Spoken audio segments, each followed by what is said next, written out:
Pamirsa, wacana indek nyambungan Bandara Internasional I Gusti Ngurah Rai sareng pelabuhan Benoa kebawasan oleh Menteri Badan Usaha Milik Negara Erick Thohir. Pemargin inucap pindah ke usaha untuk nincapang baga pariwisata ring Indonesia.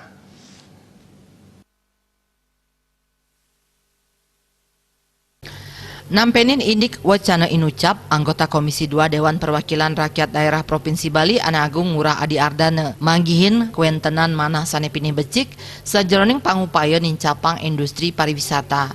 Manut dane panincapan inucap antuk incinin ayahan majang wisatawan anut sekadi wit panegara tamiu. Tiosan punika ayahan aksesibilitas pariwisata patut kaurati melarapan jalur darat, laut, miwah udara sampun terintegrasi.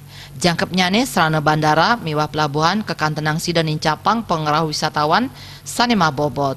Wisatawan sane kedaut mana sangkaning ceciren tur ngemanggihin rasa deg-deg aksesibilitas ring Bali.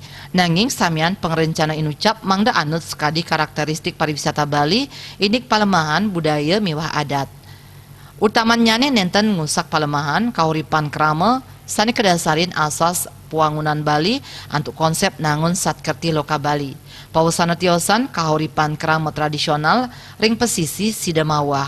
Punika mawinan pariwisata Bali nenten lempas saking budaya sanes sampun kacumpuin. Putu Wira, Den Pos Nguningayang.